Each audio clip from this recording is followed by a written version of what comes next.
नमस्कार, आज हम बात करेंगे। अक्सर हम अपने आप को कंपैरिज़न करते हैं, खुद का, बच्चों का, परिवार में सदस्यों का,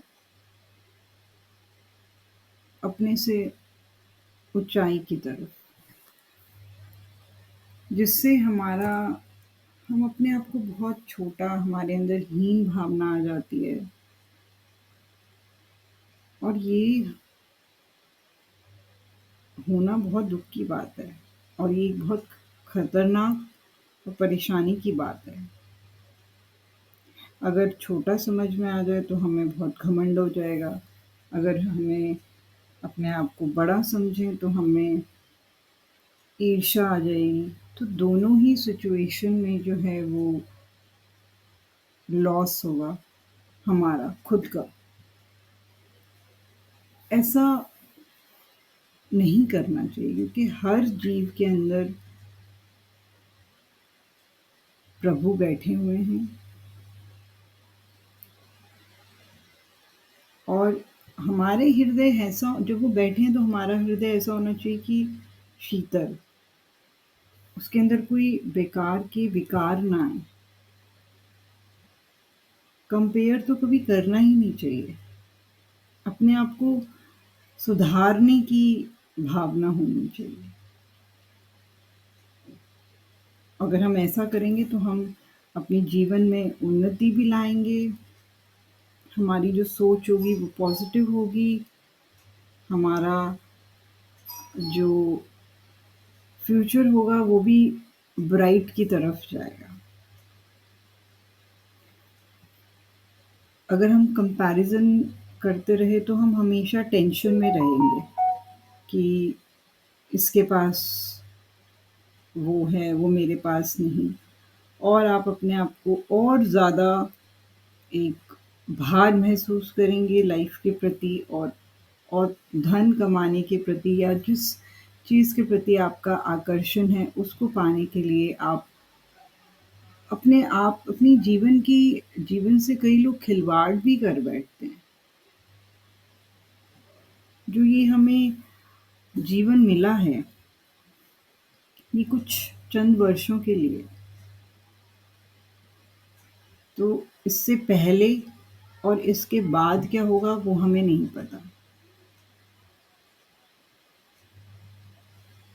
इसमें अगर हम उलझ गए, जबकि हमें इसको अपनी लाइफ़ को सुलझाना है कि हम नाम जप करें और ईश्वर के मार्ग पर चलें। ये पैसा और नाना प्रकार के भोग, ये पति-पत्नी, परिवार, बैंक बैलेंस, पद-प्रतिष्ठा ये कोई परमानेंट नहीं है। एक दिन सब छूट जाएगा और अगले जन्म जहाँ पर भी होगा, वहाँ पर ये वाला जो आपका बैंक बैलेंस है, वो बिल्कुल काम नहीं आएगा। क्योंकि जब हमारा शरीर नष्ट होता है, तो हम उसके साथ कुछ लेकर नहीं जा सकते। हमारे साथ सिर्फ़ कर्म जाते हैं, चाहे वो अच्छे हों, चाहे वो गंदे हों। तो जो हमारे साथ जाएगा, देखा जाए तो हम सब स्टुपिडिटी की तरफ जा रहे हैं। हमें लगता है कि प्रेज़ेंट में हम बहुत सुखी हैं, जबकि जो इंटेलिजेंट इंसान होगा, वो भविष्य की सुख का सोचेगा और भविष्य की सुख क्या है? नाम जप, क्योंकि वही आगे जाएगा।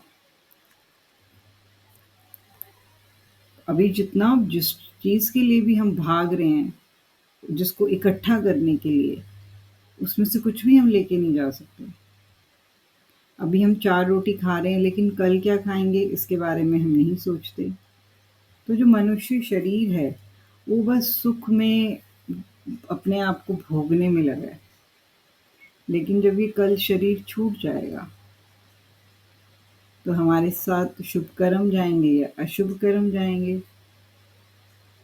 दान जाएगा, पुण्य जाएगा, यज्ञ जाएगा। अब ये तो होता नहीं है दान, पुण्य। तो जो ईज़ी चीज़ है, कलयुग के अंदर भगवान ने कहा है कि मुझे बहुत आसानी से प्राप्त किया जा सकता है। आपको उल्टा लटकने की ज़रूरत नहीं है, आपको यज्ञ करने की ज़रूरत नहीं है, आपको व्रत करने की ज़रूरत नहीं है, अनुष्ठान करने की ज़रूरत नहीं है। नाम जप की झाड़ू लगाओ, सफाई होगी, अपने आप भगवान का प्रकाश हो जाएगा। मेरी कोई बात, मेरा कोई शब्द किसी को बुरा लगा हो तो उसके लिए क्षमा। आई होप मैं आपकी लाइफ में कुछ वैल्यू ऐड कर पाई होंगी। आपको मेरी ऑडियोज़ अच्छी लगती हैं तो प्लीज़ चैनल को लाइक, सब्सक्राइब एंड शेयर करें। Thank you so much.